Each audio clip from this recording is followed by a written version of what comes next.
Okay, good evening, everybody. Tonight's Amud is Yudalid in Maseches Berachos. Since we did a lot yesterday, we only have a little bit to do today, but it's a very exciting and very, very important Gemara. We are starting about halfway down the Amud at Amr Bishua ben Karcha Lama Kadma Parashas Shema. So if you remember when we learned the Mishnah at the beginning of this parak, Rabbi Bishua ben Karcha told us the reason for the order of Kriyas Shema, and he said the following. He said, why is it the Parashat Shema, which is the pasuk of Shema Yisrael Hashem Elokeinu, comes before V'hayim Shema? If you want to follow along with me, I'm just reading again from the Mishnah Daf Yud Gimel Amud Aleph. So why is Shema come before V'hayim Shemaya? He says Kadesh Yekabel of Ol Malchus Shemaim Tchila V'Yachar Kach Mekabel of Ol Mitzvahs. First, you have to know to whom you are serving. So you say Shema Yisrael Hashem Elokeinu Hashem Echad. Now I know who is the one who is our God, who is the Lord, HaKadosh Baruch Hu. After that, you say, what do we have to do now? V'hayim Shemaya talks about, again, Shema includes V'ahavta es Hashem Elokecha, that first parsha, which is all about Chanan. And then the next parsha talks about, in Parshas Eikev, it talks about what happens if you keep all the mitzvahs. And then it says in the Mishnah, V'hayim Shemaya V'yomer. Why is V'hayim Shema come before the last parsha of Kriyas, which is V'yomer?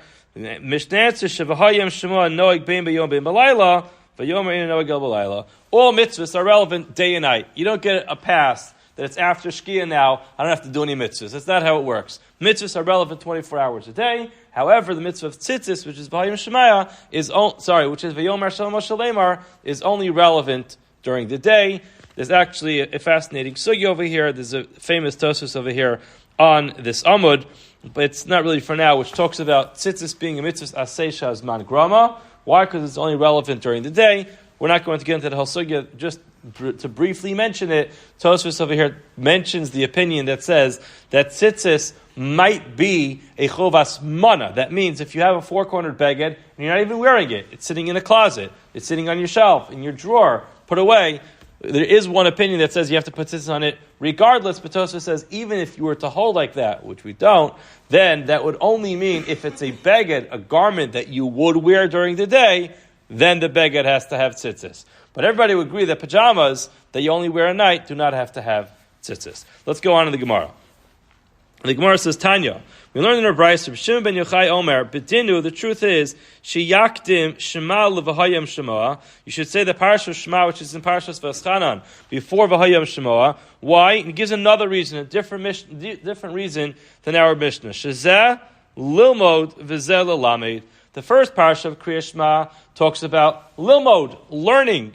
You're supposed to learn Torah. That's what it says in the first Parasha of Kriyas Shema. That's in the first parsha, and then the next one is a lamed. Now, a prerequisite to teaching is you have to first learn something. Someone once came over to me. He wanted to give a share in shul, and I don't think he was somebody who was qualified to give a share. He told me, "I'll agree with you that I don't know any Torah, but I'm a good teacher. A good teacher could teach anything." I said, unfortunately, I don't agree with you. But regardless, that's the Gemara. The Gemara says not like that. The Gemara says, first, you got to learn something. Once you know it, then you could teach it. So that was why Hafta comes first, and then V'hayim Shema. Why V'hayim Shema before Vayomer? Shezel lilmod v'zel lasos. Again, the second parsha talks about Limud Torah. The next one, the last parsha, Vayomer, talks about mitzvahs, doing mitzvahs, putting on tzitzis. So the first parsha is learning Torah. The second parsha is teaching Torah. The third parsha is actually fulfilling the mitzvahs. The Gemara says, hold on a second. Atu Shema Lilmod Ispe Lulamed Velasos Lespe. You're telling me the first parsha only talks about learning but not teaching? It says Vishinantam, which means to teach your children Torah. So it's just simply not true. The first parsha also talks about teaching Torah. And Ukshartam, it also says you should tie tefillin, a mitzvah right there. Uchasavtam, write a mezuzah. So it has everything in the first parsha. It has learning, it has teaching, it has all mitzvahs. So what's going on? V'su, V'ayim Shema, the second parsha, you're telling me l'lamed hu de ispe, v'lasos lespe, you're telling me the second parsha says that you should teach Torah but it doesn't actually talk about the mitzvahs of Torah. That's not true. It also says to tie your tefillin and to write mezuzahs. The Gemara says, Elahachi kamar. This is what it means to say. Bidinu, the truth is, shetaktim shema levahayim shema. The reason why we say shema before vahayim shema is shezel lilmod, ulalamed, vilasos. The first parsha has all three things in it. Therefore, that comes first. V'hayim shema levayomer. V'hayim shema comes before vayomer. Why? Shezeh yeshbo lilamed vilasos. Teaching and doing. Vayomer ein ba'el lasos. The last parsha of vayomer only has lasos. So we want to go progressively from 3, 2 to 1, and that would make sense. Ein ba'el lasos bilvad. Gemara says, very nice. This is all beautiful. But I've got news for you, says the Gemara. V'tepekle midri Yeshua ben Karcha. Didn't Rabbi Yeshua ben Karcha give a very good reason in the Mishnah? He explained that first you got to know to whom you are serving, then know what to do, and then do it. Isn't that a good enough reason? The Gemara says, you're right, Chad v'od kamer. He's just adding another reason. He's saying, Yeshua ben Karcha gave a good reason, v'od, I have another one. He explains, Chad k'desh yikabel of all machas shemaim t'chile v'yachar kach yikabel of all mitzvahs, v'od mishum d'isbeh hani miliach ranaisa. In other words, I agree, Yeshua ben Karcha is correct. First, you know to whom you're serving, then you know that you have to serve, and then you actually serve, and my reasoning is just in addition to that. The next Gemara. Rav Mashi Yadeh, he would wash his hands, Vikara Krishma, then he would lay in Krishma, Va'anach Tfilin, after he read Krishma, he would put on his tefillin. So he gets up in the morning, washes his hands, recites Krishma, and then puts on his tefillin. Then, Vitzali, then he would daven. Gemara says, hold on, that's what he did? Vehechi Avad Hachi. How did he do this? Vatani, we learned in the Brisa, Hachofer Kuch. And the Gemara is going to bring in a random story, a random halacha over here, but from that halacha, which includes a story, we're going to learn that there was a problem with the way that Rav did this. Hachofer Kuch Lemes. Now, Kuch, just to explain it, it used to be that the way they would bury people, because they had limited amounts of space, they would dig like a hole in the ground, and then they dig areas into the ground at different levels. So a kuch was like an area dug into the side where they would bury somebody. So a person's in the middle of basically digging a grave for a mace, for somebody who died, bekever, inside a grave. Patr mi kriyashma. Does not have to recite kriyashma. Why? The halacha is, ha'osek b'mitzvah, a person who's in the middle of doing a mitzvah, patr min mitzvah, does not have to stop to do another mitzvah. Therefore, a person's in the middle of digging a grave, don't stop to say kriyashma. Not only that, he's also patr min tefillah from davening. U'min tefillin, and for putting on tefillin. Umi kol mitzvahs hamuras b'Torah. Person's exempt for all mitzvahs.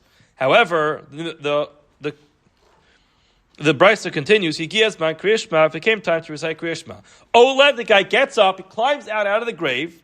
V'notel yodav, he washes his hands. Manech tefillin, he puts it on his tefillin. V'kori kriyashma, he recites kriyashma. Umispal, and he davens. Gemara says hagufa kasha. This whole thing makes no sense. Reisha Amar Pater. First, you tell me the guy doesn't have to do the mitzvahs. V'seifa chayiv. At the end, it tells me, oh, by the way, the guy's got to get out and do all these mitzvahs. Is he exempt or is he obligated? Which one is it? Gemara says halo kasha. That's not difficult. Why? Seifa betray v'reisha b'chad. The case where it's talking about a guy going out to do is talking about where two guys are digging. If two guys are digging, then you could say it's efshar lasos adei acherim. So while I go out to recite Kriyashma to do my mitzvahs, you dig. Like this, the mitzvah won't be left on the side. And then you'll go out and do it, so you'll take turns. Where it's one person digging, you just go and you do not have to stop for any of the mitzvahs. Now the Gemara says, Mikol Makom Kasha L'Rav. Nevertheless, this is difficult. Doesn't make sense because Rav seemed to have said Kriya Shema before putting on his tefillin. But in this case, it says very clearly, you go out, wash your hands is number one. Putting tefillin on is number two. So why did Rav put a tefillin on after he said Kriya Shema? The Gemara says, Rav K'Bishua ben Karcha Svirale. Rav held like Bishua ben Karcha of our Mishnah. To Amar, he told us, Ol Malchus Shemayim Tchila. First, you need to accept upon yourself your commitment to HaKadosh Baruch Hu. So before doing any mitzvahs, you have to accept upon yourself Ol Malchus Shemayim. That means say Kriya Shema. V'yachar kach Ol Mitzvahs. Afterwards, you talk about which mitzvahs you're going to do, and then you put on your tefillin. So the Gemara says, Eimer d'Amar B'Shua ben Karcha lahaktim kriya l'kriya, kriya l'asiyah mishamet le. Gemara says, you're getting carried away over here. Shua ben Karcha didn't say that every single day got to start over again in this progression of first being Mikabel on yourself, all mitzvos, and then figuring out what the mitzvahs are, and then doing it. He said, when you're reading it, the chronological order of reading it has to be, first know to whom you are mispalel, then know to whom you are fulfilling mitzvos, and then go ahead and do it. But to actually say, to put it into practice, that you don't do a mitzvah any day before you accept upon yourself Al Malchus Shemayim, I mean, you accepted that yesterday. You know to whom you're doing the mitzvahs.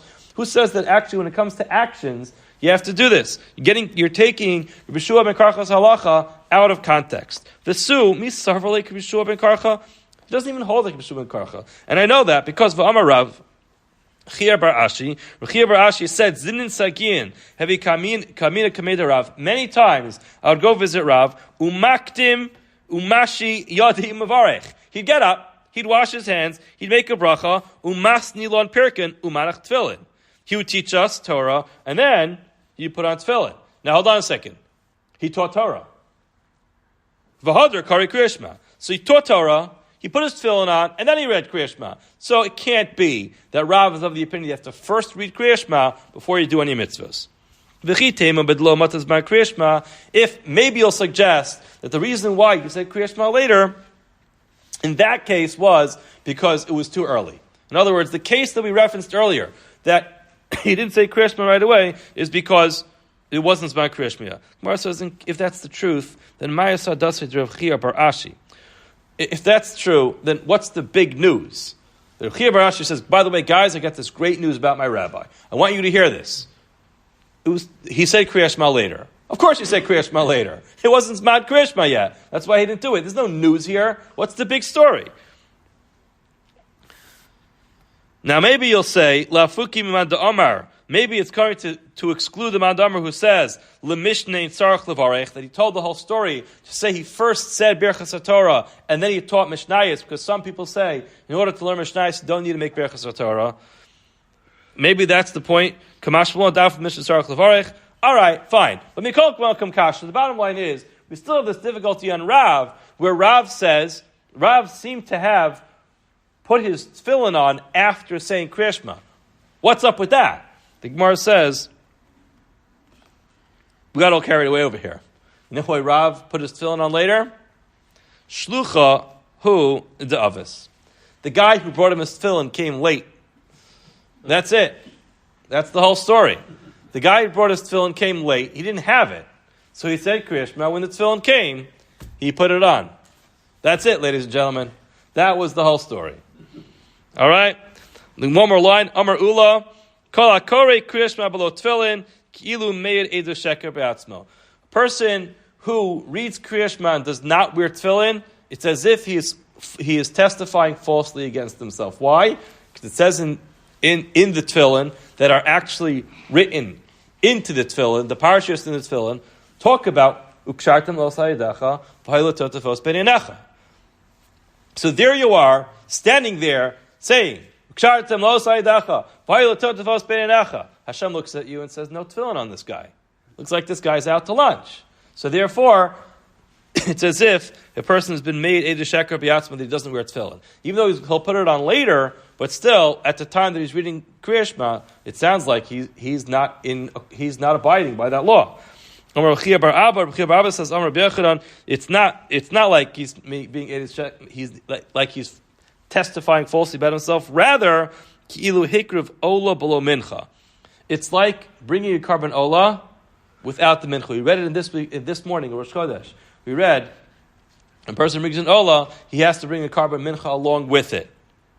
Or v'zevach below nesachim, or a carbon without the different libations that they pour on the mizbeach. In other words, there's a difference between these two ideas. Both of them are saying that you're not doing it properly. One is saying, if you read Kriyashma without tefillin, it's like you're lying about yourself. All right, it's not so good, but it's as if you're lying about yourself. It doesn't mean that your Kriyashma is no good. You said Kriyashma, you're Yotzi your mitzvah Kriyashma, you fulfilled your obligation to say Kriyashma, but it's as if you're testifying falsely about yourself that you don't wear tefillin.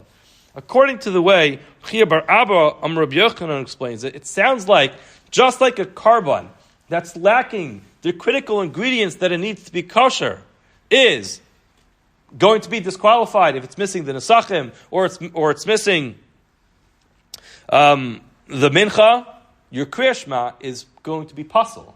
You're not going to fulfill your mitzvah if you're not saying Kriya Shema wearing your tefillin. So basically, to sum it up, what's the halacha? The halacha is, once a person becomes bar mitzvah and they wear tefillin, they should be careful to only say Kriya Shema in the morning with their tefillin. However, it's important to recognize that this mitzvah or this halacha that you have to be wearing your tefillin when you say Kriya Shema is only true if you're doing it intentionally. If for some reason you can't wear tefillin, the halacha is a person not allowed to wear tefillin if he doesn't have a guf naki.